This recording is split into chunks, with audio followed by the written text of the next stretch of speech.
day, class. I'm your math teacher, Lloyd. So for today's lesson, I will discuss about the basic concept of probability. At the end of the lesson, the student should be able to first, define what probability is. Second, solve problems involving probability. Third, develop cooperation through group activity. Are you ready for our lesson? First, let's energize our brain by playing a game. Who's familiar with 4 picks 1 word? Alright, so this game consists 4 pictures in one frame and indicates one word.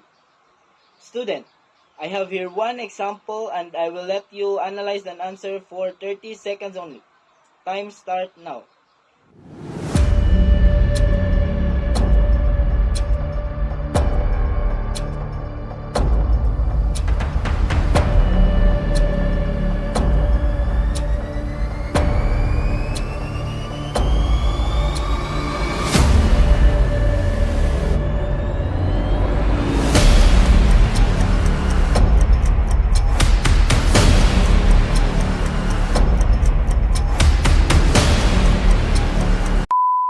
Time's up.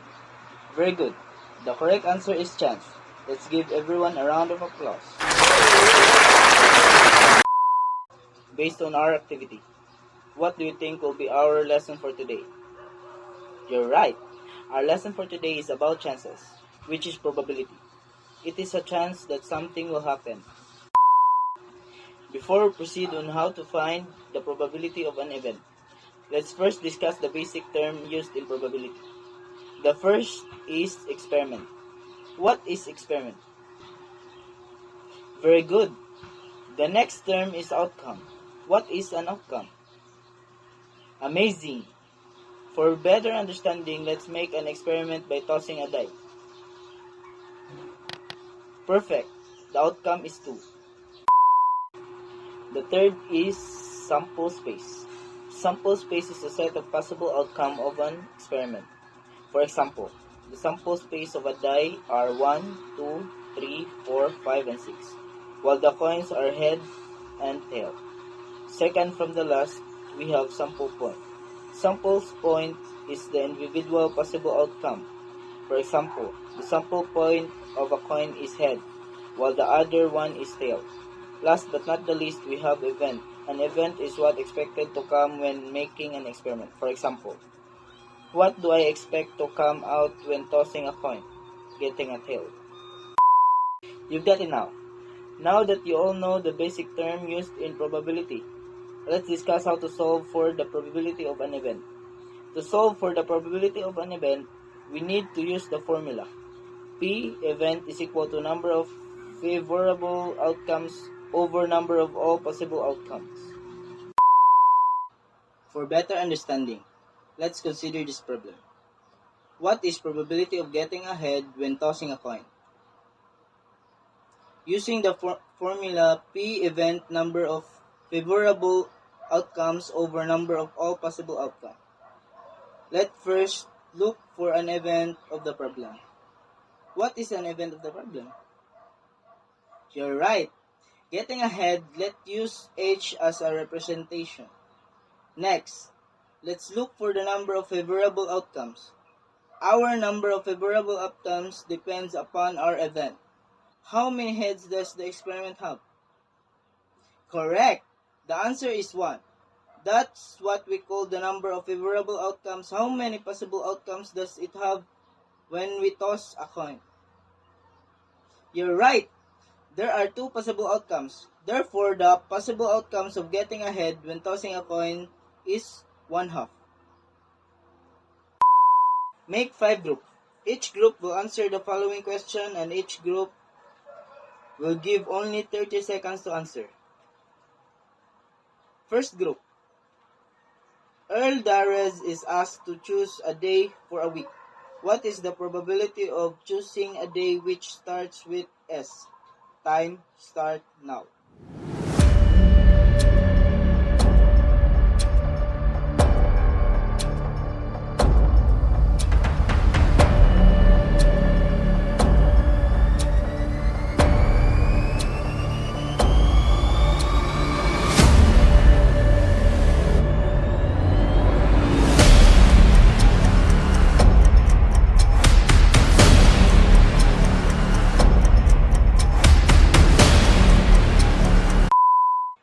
job, Group 1. The answer is 2/7. Group 2. Choosing a month from a year. What is probability of selecting a month with 31 days? Your time starts now.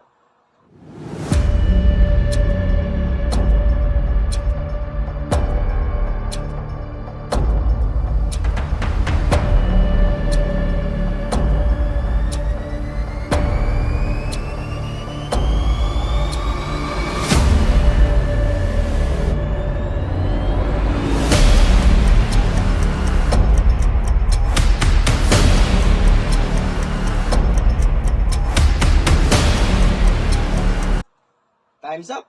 Great work, Group 2. The answer is 7/12. Group 3.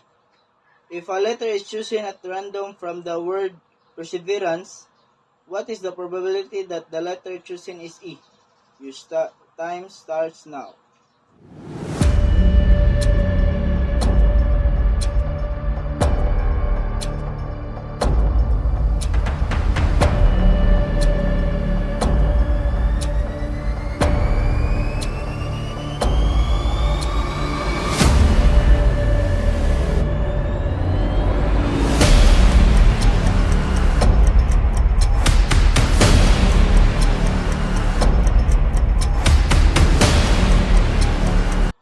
Time's up. Good work, Group 3. The answer is 4/12 or 1/3. Next, Group 4. If one letter is chosen at random from the word trustworthy, what is the probability that the letter chosen is consonant? Your time starts now.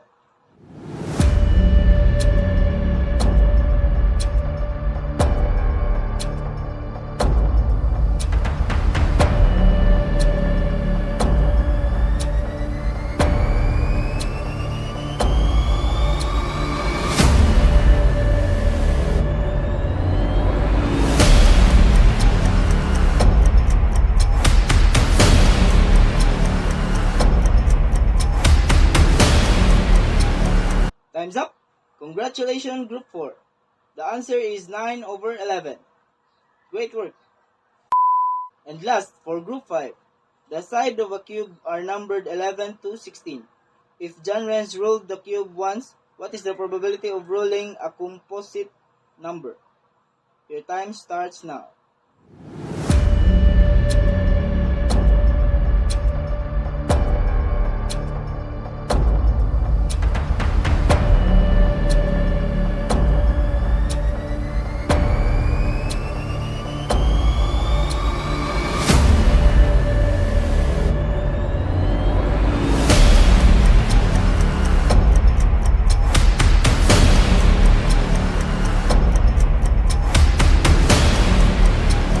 Time's up.